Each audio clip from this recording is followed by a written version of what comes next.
€989 igo da argindarraren prezio orduko urtebete baino gutxiagoan. Basakeria honek ez dauka mugarik eta gero eta jende gehiagorentzat bihurtzen ari da privilegio bat etxea berotzea ere. Egoera muturrekoa da eta muturrekoa izan behar dute ere konponbideek. Zer gertatzen da? Zergatik ari da igotzen argindarraren prezio horren beste? Zergatik igotzen da orain? Ze neurri hartzen ari dira horren aurrean? Eraginkorrak dira neurri horiek eta batez ere eta garrantzitsuena zer egin behar dugu egoera honi aurre egiteko. Hau eta askoz gehiago gaurkoan, Burdin Hesian.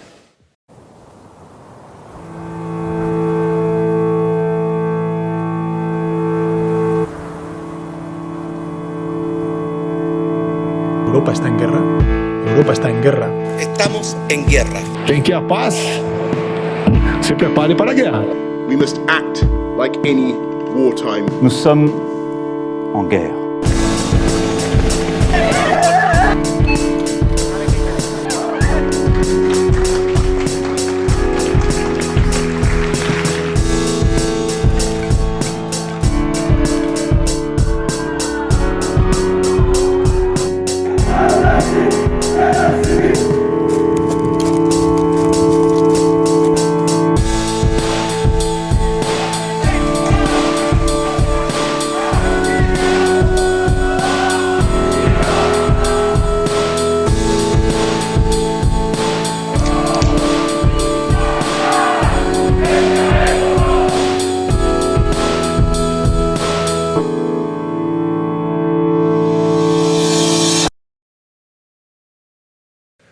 Bueno, gai konplexu daukagu gaurkoan. Horretarako, ura aztertzeko, nirekin dauzkat Maian, eskubitik hasita, Imanol Cañamares, Gabon. Carla Pisano, Gabon. Saioa, Garraga, eta Eneko Carrion. Gabon bai. Eskerrik asko denoi hemen egotegatik. Motoreak berotzen juteko pixka bat, martxa hartzeko, argindarraren gaian bertan sartu baino lehen, berri batzuk, edo azken asteetako berri garrantzitsu batzuk errepasatu ditugu. Horien artean lehenengoa, Gazte Koordinadora Sozialistak eta ikasle abertzaleakek Altsasun, urriaren 8-tik 12 antolatutako gazte topagune sozialista izango genuke. Nahi batzue erronda txiki bat egin dezakegu, zuetako batzuek iritzen botatzeko, nire inguruan edo, saioa, nahi batzu zukasi? Bai, bueno, lehenengo eta behin gabon eta eskerrik asko gonbidapenagatik. Besterik gabe aipatzia azpimarratzeko izan dela mugimendu sozialistak frogatu edo erakutsi daren antolatzeko gaitasun hori egun hauetan, topagunean tartian egun hauetan, bai barnera zen kanpora begira hartu daben oihartzuna bera izan dalik horren isla edo horren reflejo garbi hori. Besterik gehitzeko edo? Bai, bueno, oihartzun horren arira, bai nik esango nukela, aprobetxatu behar dugula ez, bai etxai politiko zein aliatu posibleak ere, erdigunean jarri gaituztela eta hitz egiten ari direla gure inguruan eta zentzu horretan aprobetxatu behar dugula abagunea gure proiektu politikoa ezagutzera emateko. Hori esango nuke. Bai, ni hildo beretik esango nuke topaguneak azken 2 urteetako garapen kuantitatibo eta kualitatibo bat biztaratu egiten duela eta honekin batera azken egunetan saretan ikusi dugun eztabaida guzti honek badirudi topaguneak berak hautsak arrotu dituela, ez? Eta ez da harritzekoa. Zergaitik topagunearekin lortu da nolabait mugimendu sozialistaren izaera politikoa eta presentzia bera mahai gainean jartzea eta jende desenteri interesa piztu dakioke mugimendu sozialista zer ote den jakiteko, ez? Orduan ikusten dugu zelan dauden agente batzuk, bai ezkerreko agente batzuk, zein burgesiaren baliabide edo bitarteko mediatikoak martxan jartzen dira difamazio kanpaina bat martxan jartzeko eta interesa duten pertsona horiek ez daitezen heldu gure tesiak ezagutzera, ez? Eta ikusten dugu difamazio kanpaina horiek ez dutela zertan helduleku arrazional bat izan, baizik eta gezurretan, irrazionaltasunean eta sentimenduetan ere oinarritzen direla. Topagunea berri garrantzitsua izan da, baina beste berri asko izan ditu. Egun hauetan munduak biraka jarraitu du eta gaur gertaera garrantzitsuak egon dira. Gasteizen, emakume bat eraildu haren bikotekideak urriaren 13an gertatu da erailketa matxista. Gizonak labankadaz hildu bere bikotekidea eta ondoren bere buruaz beste egin du. Urtea hasi zenetik gutxienez 5 emakume erail dituzte indarkeria matxista dela eta. tren batek harrapatuta hil egin dira 3 migratzaile ziburun antza 5 lagun ari ziren Baionara heldu nahian eta Espainiako estatuaren kanporatzea agindua zuten, horietako 3 aurten gutxienez 6 migratzaile hil dira Frantziar eta Espainiar estatuen arteko mugabidean. Espainiar estatuan, urtarrilaren batean sartuko dira indarrean gazteen etxebizitza alokairuak laguntzeko 250 euroko bonoak. 2022ko aurrekontuen baitan aurkeztu du gobernuak diru laguntza egitasmoa. Diru sarreren muga 23.000 eurotan egongo da. 18 eta 35 urte arteko norbanakoek eskatu ahal izango dute eta alokairu prezioari dagokionez ez da mugarik egongo. Urriaren 20an 10 urte bete dira etak jardun armatua behin betiko utzi zuenetik 2 egun lehenago 2011ko urriaren 18an galdegin zioten hala egin zezan Aieteko konferentzian. Ia 6 urte geroago 2017ko apirilaren 7an jakinarazi zuen etak BBC-ra igorritako agiri baten bidez erakunde armagabea zela. Egun bat beranduago apirilaren 8an gauzatuko zen etaren armagabetzea. Berri hauek komentatzeko, erronda txiki bat egingo dugu, ondo iruditzen bazaizue. Lehenengo Imanolas gaitezke berrien bat komentatzen, ondoren Eneko, Saioa, Karla, ikusten baizu erronda txiki hori egitea. Bai, nik bi komentatuko ditut, hasteko, uste dut migratzaileen gaia ez, egunero prentsan jasotzen dugun gaia dela ez, baina importantea dela, sakonean dagoen krisi hori ulertzea eta utzia bere horretan tratatzea. Zentzu horretan, kasu honetan, Frantziarekin dagoen mugan izan dela auzia, baina arazoa sakonagoa dela eta inondik inora ezin dugula onartu planteatzen den aterabide poliziala ez, kasu honetan planteatu dutena da hor inguruan trenbidean eta polizia gehiago jartzea eta zentzu horretan guzti salagarria da batetik aterabide polizial hori eta bestetik ere 21. mendean pertsona ilegaletaz hitz egiten jarraitza ez. Eta bestalde, Aieteko urte horrenaren arira, bai gustatuko litzaiake komentatzea, nire ustez guztia dela benetan existitu ez den bake prozesu baten ondorio, eta oraindik ari garela prozesu guzti horren ondarra jasotzen, eta zentzu horretan ezker abertzalearen asimilazio eta integrazio prozesua gerikoago egiten dela egunez egun, eta bitartean 11 preso daudela oraindik Espainiar eta Frantziako gartzeletan giltzapeturik.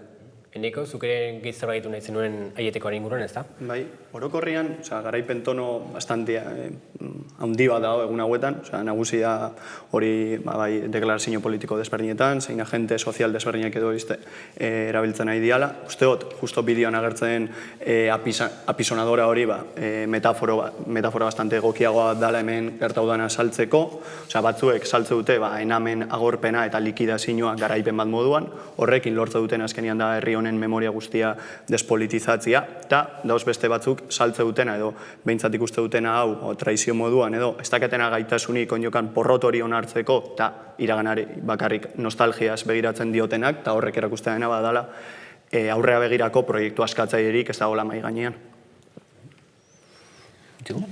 Aipatutako notizi jarraiki edo aipagarria gutxienez Gasteizen jasotakoa. Nolabait urteko 5. erailketa matxistan aurrean aurkitzen ga edo, garbi ikusten dugula nola norma kultural bilakatu den ideologia matxistaren ondorio garbisa izango litzateken edo reflejo bat izango litzateken emakume langilearen eraso etengabe honek, sistematikoki gertatzen dian eraso etengabe honek. Aipagarria ere zentzu horretan edo zentzu berean horrelako egoeren aurrean zabaltzen den testuingurua edo panorama erasoen erroko erantzun batetik aratago edo erantzun batetik urrin hainbat eta hainbat sektorek zela bere ganatzen daben erasoen erantzun utxalean edo tradizio horretan sortutako erantzun bat edo. Eta nolabait hainbat eta hainbat instituzioaren aurpegi garbiketarako funtzioa betetzen daben testuinguru zabalduko litzateken. Orduan, zentzu horretan aipatzia Itaiak azken aste hauetan ondo seinalatu daben bezala honen gaindipenean eta baliabide ekonomiko eta sozialetan garatu behar dugula horren erantzuna eta beraz emakume langilearen egoera ziurgarri hori bere horretan erantzun jakola daukan garrantziari eutxiz. Karla, zura dizu? Bai, gelditzen da berria izango zen gazteentzako etxe bizitza bonoena, alde batetik esango nuke, neurriaren eraginkortasuna bera auzitan jarri barko genukeela, bai irizpide zorrotzak, burokrazia, zein diru laguntza hauei eskainitako aurrekontu urriak guztiz baldintzatzen dute bono hauen irisgarritasuna, ez? Eta ez dut nik esaten, hau gobernuak esaten du, jadanik bono hauek soilik 50.000 gazteetara helduko direla, hau da, gazteen 1% baino gitxiagoren gana, ez? Gero, esan gabe doa, diru laguntza hauek ez direla langile klasearen aurrezkiak indartzeko diru laguntza batzuk, baizik eta zuzenean doa zela rentisten edo alokatzaileen boltsikoetara, ez? 250 euro zuzenean alokatzaientzako.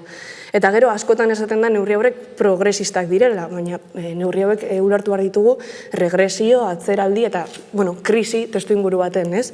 Nolabait bai, gazteentzako bonoak onartu dira, baina hain justu gazteak direnean euren diru sarreren 170 bideratu behar dutenak alokairu bat ordaintzera, ez? Edo moratoria bat ezarri da eta etxegabetzeak atzeratu dira, hain justu 80.000 etxegabetze horrek ikusten direnean, ez? Primeran datorkigu etxebizitzaren gaia honakoan, denok dakigulako pobreziak eta langile klasearen sufrimenduak aurpegiren bat baldin badu, bata etxebizitzarena dela eta bestea pobrezia energetikoarena. Hain zuzen ere, hori izango da gure gaurko gaia, argindarrarena. Argindarraren prezioak etengabeko igoera bat izan du azken denboraldian, eta horren inguruko entresijoak irekitzen saiatuko gara. Orduko megabatioaren prezioak urriaren 7an izan zuen bere datu historikoa, 288 euro. Iazko urriaren 15arekin alderatuta, datua 189 garestitu da. Gauzak horrela, erabiltzaile arrunt batek bataz beste 155 euro ordainduko ditu hilabete honetan. Iazko urriko 64 euroen bikoitza baino gehiago.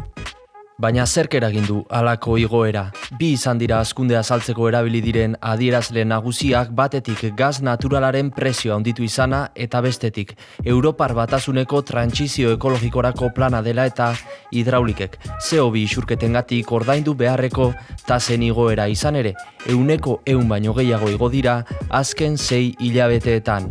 Nabaria ondorioa ekoizpenaren kostua igo denez, salmenta prezioak igo egin dituzte. Horren aurrean egin du proposamena Europar Batasunak gasaren erreserba estrategikoa. Ursula von der Leyen Europako batzordeko presidenteak gasaren erreserba bat sortzea proposatu die estatu buruei. Argia da egin duen baieztapena. Argindarraren prezioaren igoera gasaren gehiegizko prezioaren ondorioa da. Gai honetara sartzeko, segurazki lehenengoa beste gaiak agian simpleago izan daitezke edo beste pobreziaren espresioak edo fenomenoak errazagoak izan daitezke ulertzeko hasiera batean, baina argindarrarena bereziki zaila da ulertzeko, ez? Konplikatua da, asko esaten dute zergekin duela zerikusia, beste batzuk ekoizpen kostuekin, faktore askok eragiten dute guzti honetan, orduan alba dezue, mainguru honetan, saiatuko gara argitzen gutxienez pixka bat, zein diren eragiten duten faktoreak, edo orden pixka bat jartzen anabas guzti honetan. Hene bat zue, zurekin hasiko gara, Manol? Erki. Hasi aurretik aipatzez, gaurko gaia elektrizitatearena dena, baina uste dut gai hori kokatzeko ezinbestekoa dela energiaren gaia bere horretan modu orokorragoan ulertzea, ez? Zentzu horretan aipatu nahiko nuke, gaur egun gizarte kapitalistan 4 ardatz daudela gizarte antolaketarako, produkziorako, batetik lanindarra, bestetik teknologia, eta bi garrantzitsuena kasu honetan energia eta baliabide naturalen kontua, ez? Zentzu horretan, aipagarria da, baliabide guzti hauek mugatuak direla eta gainera mundu mailan modu oso desorekatuan daudela banatuta, ez? Zentzu horretan, hain garrantzizkoak izan da, eragiten du bloke geopolitikoen artean, rapina, gerra, nabarmen bat egotea, horien gaineko kontrola borrokatzeko, ez? Garrantzitsua ere ulertzea, trantsizio garai batetan gaudela, eta zentzu batean, oraindik ere hidrokarburoek pisu handia dutela, baina planteatzen ari direna da, argindarrak geroz eta pisu handiagoa izatea, eta hor trantsizio bat egitea, ez?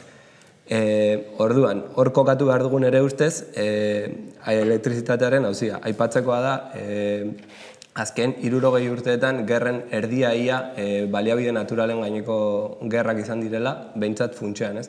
Horrek demostratzen du benetan ze interes eta ze garrantzi duen honek bloke imperialistentzako. Beraz, elementu bezala hori, koiuntura global horretan ulertu behar dugula, Martinek esan duen bezala, ez delako estatu bakoitzaren kontua baizik, eta orokorrean mundu mailako bloke horien arteko talkan argitzen den edo bazten den auzi bat. Interbentzioa egin nahiko zorrotza izaten saiatuko naiz, kontuan hartu denbora mugatu dagula, beraz, alik eta azkaren saiatu adierazten zuen ideak, bai? Inork zora gehitzeko? Bai, igual justo, bizkat hor, Imanolek baindaben orokorpen horretan edo konkretizauta gehien bat presioan igoera horretan. Ikuste ditugu edo nabarmendu izan dira lau elementu nagusi. Bat, CO2 isurtzia gaitxik, eskubide batzuk erosibia dira, horien presioa igo da urtarrian 33 euroko ezean, eta orain 60 gora dago, horrek eragin nabarmen bat eduki da dela.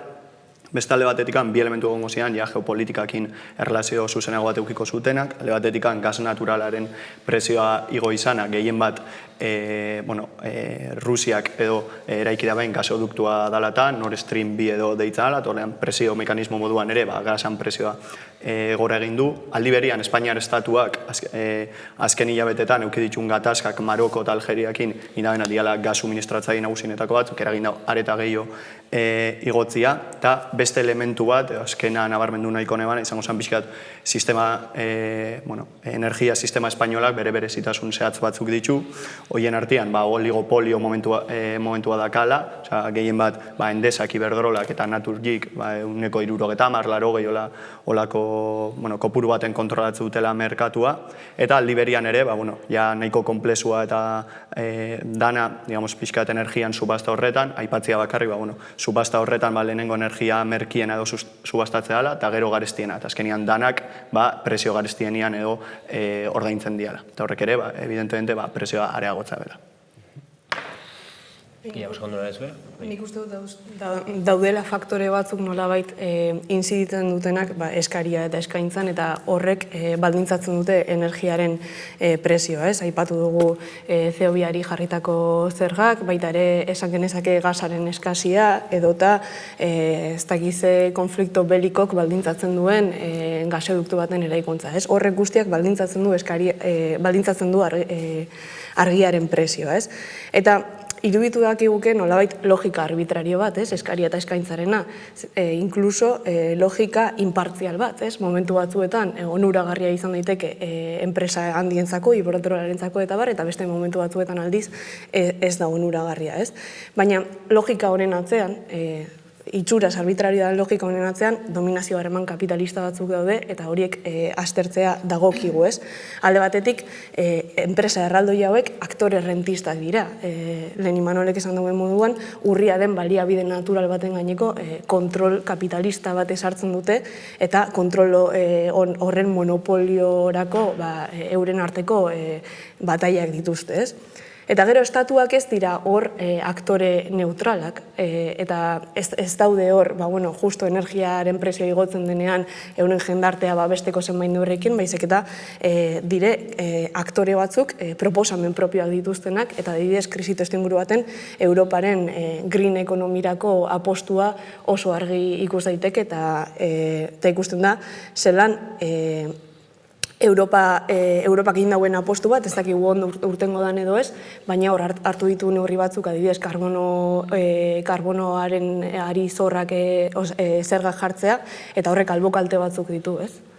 Zentzorretan, nik uste dut puntu honekin izteko edo itun berdearen auziari eutxibia jakola, edo gutxenez honek betetzen daben partxe, edo makillaje funtzio horrei eutxibia jakola modu baten edo besten, nolabait logika orokorrarekin hausten daben, eta beraz proposamenak bere horretan bere mugak dituen proposamen bat izango litzatekelako, eta zuk esan duzun puntu eri jarraiki, nolabait naturaren zuntxipena bera agerikoa da, eta horrei urgentzia zenatzuteko beharra bai agerikoa da, eta beraz erantzun hori lausotzeko, edo erantzun hori realki emateko dagoen ezintasunari lausotzeko erramienta bezala sortzen da hau, beraz bestek barik aipatzeko puntu izteko. Saioa sartu da, zuzen ere, bigarren gaian. Arazo bat baldin badago, nola konpondu behar da. Zuek aipatu duzu, batez ere Imanol eta Enekok, aipatu duzu, honek berreskuratzen duela, energia nuklearen eztabaida, energia berriztagarrien eztabaida, beste alternatiba moduko batzuk bilatu daitezken, sortu du ere eztabaida bat politika fiskalen inguruan, aber nola zerga jarri behar zaizkion argindarrari edo ez, edo hor dagoen arazoa. Horren, konplexua izan da, prezio igoraren jatorriaren inguruko eztabaida horren teknikoa izan da, zaila da jakitea ere ze faktoretan edo ze politika, ze faktoretan zentatzen den politika egin behar den, ze politika zehat edo ze neurri hartu behar diren konpontzeko prezio igora hori edo geldiarazteko. Orduan, hortan sartuko gara orain. Ze konponbide proposatu dira, ze posizio politikoetatik eta zer nolako garapena izan dute. Bai, zeio? Puntu honetan nik uste dut azpimarratzekoa dela edo agerikoa dela behintzat estatuak entitate subordinatua diala guztiz eta posizio honetan edo finantzia sistemak daukan indarra zenbaterainokua dan edo. Hala eta guztiz be, entitate subordinatu horrek eta bere adarrak jokatzen deben partida edo aztergai izan behar da, uste dutelako behintzat, kasu honetan zein edo zeinen proposamenak traketxagoak izan diala bat abestearena baino, nolabaiteko errealidadean irakurketa orokor bat itxerako orduan edo markoa bera kokatzerako orduan. Alde batetik PSOE-ren gobernua daukagu, nolabait Europarreko izpen ereduaren transformazioa ukatu ezinik, baina honek ekar lezakenaren beldur proposamen pragmatiko batzuk edo dalako konponbide inmediato batzuk proposatzen dituena epe laburreko proposamen forman edo. Bide horretan agerikoa izan da, zela ukatuak izan zaizkion aurrera ateratzen nahi izan daren proposamen desberdinak eta agerikoa izan da bai nolabaiteko proposamen horien guztien atzian zeuan interes, albo kalteak lehuntzera begirako interes hori edo nolabaiteko kontentzio sozial hori bermatzeko edo interes horri. Eta zentzu berdinean, naiz eta barne gatazka batzuk zabaldu izan dian, egongo litzateke nolabait EAJaren beraren postura. Aurretik azaldutako puntuari industriaren edo bere industriaren gaineko defentsa bat gehitu dutzana, baina esan bezala errotik aurretik botatako posizio bera mantenduko lukena edo horretan posizionauko litzatekena. Hain zuzen ere, Espainiako gobernuan adibide hona daukagu, bi alderdi ezkertiarren koalizio daukagu, bintzat ezkertiara ditzen dut hori. Orduan, nola kudeatu behar izan du alternatiboak izan beharko liratien alderdi hauek bere politikan bidez? Nik uste dut lehenengo puntu oso importante dela, eta da, ez dela hausitan jartzen Europatik egiten den proposamena, baizik eta epe ertainean edo epe motzean horrek sortuko dituen albokalteak lehuntzeko bideak proposatzen direla, ez? Eta Europak jada esan du, que cada palo aguante su vela. Hau da, bakoitzak hartu ditzala aldituen neurrian, estatuan nolabait kudeatzeko sortuko da egoera, baina egoera hori sortuko da. Eta zentzu horretan, margena oso murritza da. Alde batetik ikusten dugu, sor publikoa izugarria dela, hau da, banatzeko dagoen dirua urria da. Eta bestetik ikusten dugu ere, elektriken eta energia enpresan dien txantairako gaitasuna izugarria dela. Ikusten dugu nola Iberdrolak adibidez, nuklearrak iztearekin mehatxatu zuen. PSOE aipatu dugu, eta gero Podemosetaz ere hitz egin genezake, ez? Podemosek egiten duena, ez da, inbeste alderdi gobernu batek izango lukeen, gobernu alderdi batek izango lukeen posizioa, baizik eta nolabait PSOEtik bereizteko ahalegin baten, aukeratu ditu gai batzuk, izan argia, esan etxe bizitzarena, eta baita ere identitate politika batzuk, gai horietan indartsua delako, eta nolabait bereizteko ahalegin bat egiten duelako. Eta berdina esan genezake EH Bildutaz.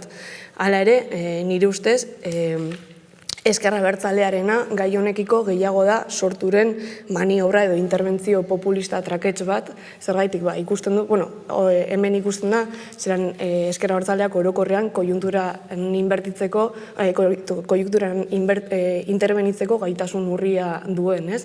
Berandu eta gaizki heldu da gai hau heltzera, ez? Hain zuzen ere, politika gobernuan dauden alderdiak edo alderdi sozialdemokraziako alderdiak iritsi diren bakarra drama sozial hau kudeatzera izan dela, edo laguntza batzuekin, hori izan da azaldu den tesia edo. Orduan, olatu keynesiar berri bat suposatzen dela egon barko litzakela edo, nola kokatzen da hau edo, ekonomialari bat daukagula mailan, aprobetxatuko dugu, berak azaldu ezagun. Bale, baina igual pixkat justo hortan sartu baino lehen, saioak bota dago elementu bat, nahiko garrantzia dakana, dala benetan finantza sistemak dakan garrantzia. Asko hitz egiten da elektrikek dakaten boteriaz, baina gutxi hitz egitea elektriken atzian dagoen botere finantzarioaz. Ikusten baldin baditugu datuak, hiru inbertsio fondo nagusi, BlackRock, Vanguard eta Norvegiar funtsa kontrolatzen dute, Endesan 12%, Iberdrola 12% eta Endesan 2%, eta bestalde batetik Kriteria Kaixak kontrolatzen hau Naturgin 26%. Orduan hori be, kriston garrantzia daka, estatuen titere funtzio horretan. Eta, bueno, ontsia jarraituta pixkat momentu keynesiar horretaz, batzuk saltzen zuten aukera, COVID-ak sortu testu inguru bat, aukera politiko bat, kapitalismo errostro humano batera juteko, edo kapitalismo sozial batera, edo holan, argi grau da, ja pandemia edo arintzen dagoen momentu honetan guztiz kontrakoa dela, ja mai gainean ditugula neurriak, horren adibidea aurreko egunean edo aurrekontuen arira edo ja agertu dela gastu publikoa 13.000 milioietan edo rekortauko dutela, oso agerian uste dela, aukera politiko hori, batzuk berain politika oportunista, reformista justifikatzeko zala eta ez beste. Segundu batzu ditu hendik, Imanol egitu. Ardura txiki bat egin nahiko nuke, behin da berriz ari garela neurri horien izaera politikoa salatzen ez, baina inondik inora ez dugula esaten neurri horiek momentuan eragin efektibo bat izango ez dutenik konkretuki. Baina errepikatu nahi duguna da apur horiek zehozerren truke ematizkigutela ez, eta benetan horrek epeku luzera ondoriak izango dituela. Eta adibide bat jartzearen CO2 baliteke orain murriztea kopurua ez, kutsaketaren kopurua, baina bere horretan horrek dakarrena da sistema kapitalista basati hau etengabe birproduzitza eta bizirautea. Beraz, oraingo soluzioak epe luzera ondorio are okerrago ekarriko ditu. Besterik gabe. Eztabaida politiko honek ondorio nabarmenak ditu. Izan ere ez da gai bat maiaren gainean eztabaidatuekena, paperaren gainean eztabaidatu daitekena bakarrik, baizik eta gaur egun, oraintxe bertan, jendearen bizitzetan gogorrera egiten duen zerbait da. Hain zuzen ere horregatik, eztabaida honek daukan premiagatik edo,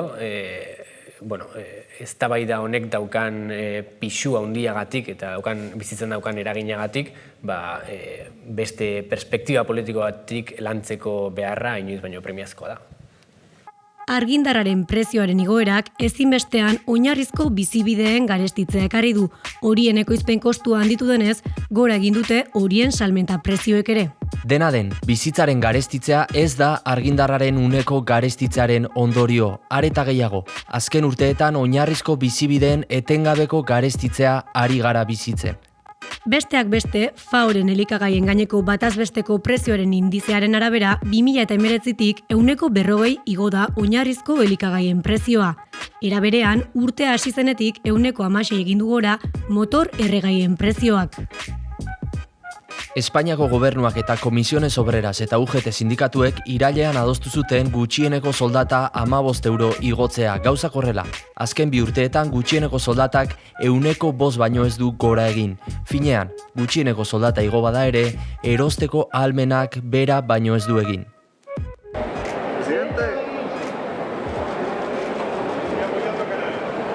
Bizitzaren garestitzea, hain zuzen ere hori da gaur egun langile klasearen proletarizazioa edo pobretze horretan ozkada nagusia izaten ari dena, min gehien egiten ari dena. Izan, ez da argindarra lehenengo kasua, gasolinarekin ere ikusi genuen, Ingalaterran bereziki ikusi ziren kasu gogorrenak, bere eskasiak nolako ondorioak izan zituen, eta orokorrean inflazioa eta prezio gora bat bizitzen ari dela, bizitzen ari gerala gaur egun, ez? Orduan aurreko programan adibidez Aitor Bizkarrak aipatzen zuen, gutxieneko soldataren igoera egon arren, edo horren inguruan antzerki bat montatu arren medioetan, eta gobernuak horrengatik bere buruari loreak bota arren, virtuala edo itxurazkoa da soldata igoera hori, gero prezioak gora egiten badute askoz ere gehiago. Orduan, bizitzaren garestitzea izaten ari bada jendearen pobretzearen jatorria edo argindarrak zer esan handia dauka. Eta horregatik esaten nuen, bideoa ikusi baino lehen, nola eztabaida politiko honek izugarrizko urgentzia daukan. Ze eztabaida eman ala ez eman, alderdiak eta politikariak eta dena delakoak beren artean hitz egiten ari den bidartean, jendearen bizitzan zuzenen eragiten ari den zerbait da, zuzenen eragiten den drama bada, neguan sartzen ari gara eta problema gainean daukago. Orduan, segurazki bloke importanteena edo izango litzake hau, beharrezkoa da botatzea, zuen ustez, politikoki nola tratatu beharko litzakeen, proletarizazio prozesu hori nola ematen den pobretze hau argindarrarekin lotu, baina orokorrean ere bai, Eta, gai honek zer ertza euskal gutxo gara.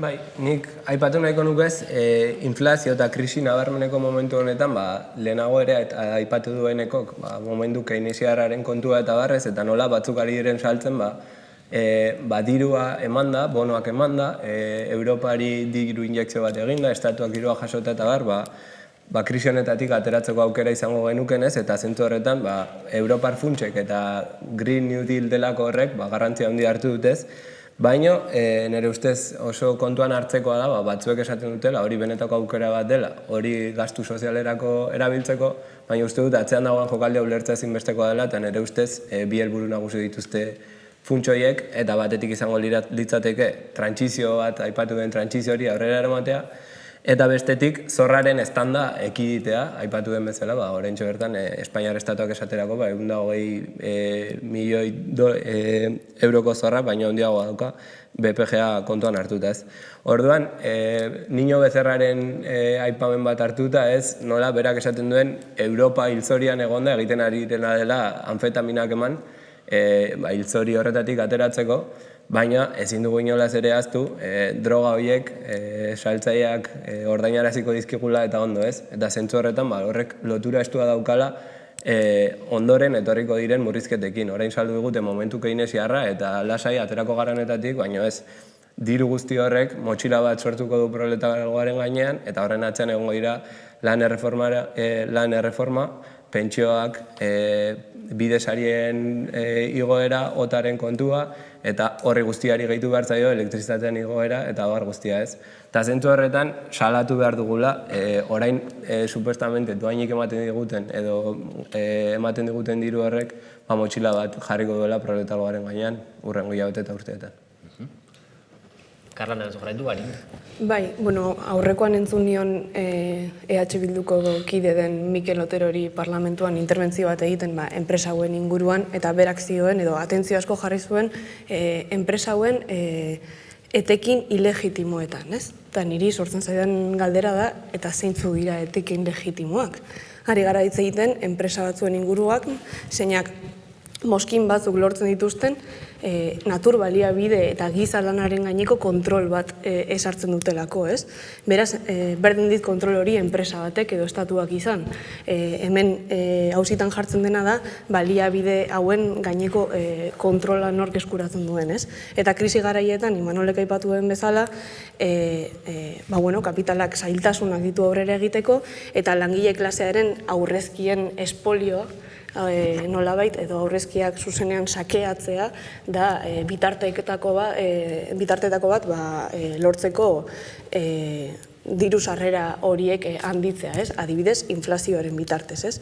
Eta ez hori bakarrik, merkatu rentistak, izan argiarena, baina baita ere etxe bizitzarena, oso diru iturri egokiak dira krisi garaietan, eta ikusten dugu adibidez, zean orain kapital asko mugitzen diren, adibidez, egiezinen merkatura, ez? Honek ere auzitan jartzen du edo mahaigaineratzen du interbentzio politikoaren edo interbentzio politiko termino iraultzaileetan ematen den interbentzio politikoaren beharrezkotasuna, ez? Oinarrizko beharretaz ari gara, etxe bizitzaz, uraz, argiaz, eta oso garrantzitsua da alor hauetan politikoki interbenitzea, baina ez termino kontserbadoretan. Hain zuzen ere, garai honetan deko gaukera politika komunista bat mahaigaineratzeko auzi hori dagokionean, eta ez apur batzuk exigitzeko baldin bada, ez? Bai, nik uste gehitzeko falta den puntua garrantzitsuna izango dela hori, ze politika egin diren eta balio ez duten azaldu badagu zein den aukera politikoa indartu beharko litzakena, ez? Karlak esan du, etxe bat lortzea zaila da, orain etxe bat lortzen badezu ere, etzera gai izango hori berotzeko. Orduan, honek jartzen du erdigunean programa politiko komunista baten pixua, orduan ez dakit hori ikutu dezakezu pixka bat, beste gai batzuekin batera.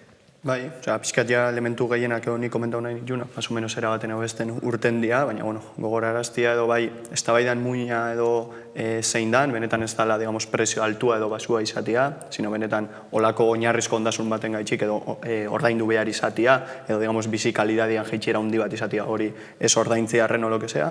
Gainera hor da ona, da ere, digamos, despolitizazio orokor bat, ez dago sujeturik, benetan auzi hauek problematizatzen dituna eta bere errua markatzen da bena, da ona da, digamos, kapitalismoan baitako superficie edo artifizialak izango dian, neurri batzuk edo aipamen batzuk, digamos, azalpen oso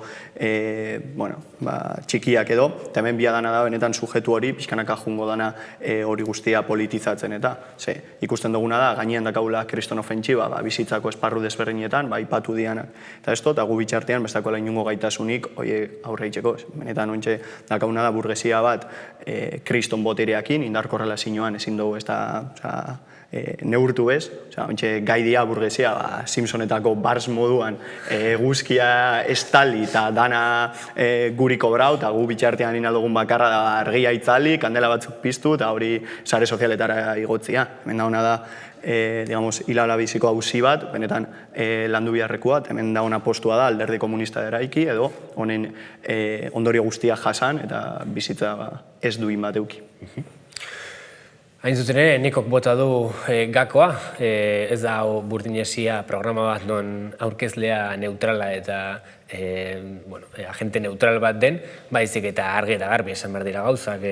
Honek urgentzia politiko bat jartzen du, alternatiba politiko bat emateko, arazo honi irtenbidea emango diona. Askotan hitz egiten da, irautze sozialista edo lako terminoak erabiltzean, gaur egungo arazoak alde batera uzten ditula eta etorkizun hipotetiko batera mugitzen dituela hauziak utopismo batera erortzen dela. Eta realitatean ez, alderantzizkoa, gaur egungo politika erreal horretan sartzen den aukera bat ere ez da gai honi aurre egiteko, prezioa igotzen ari da eta jendeak arazo serio bat dauka.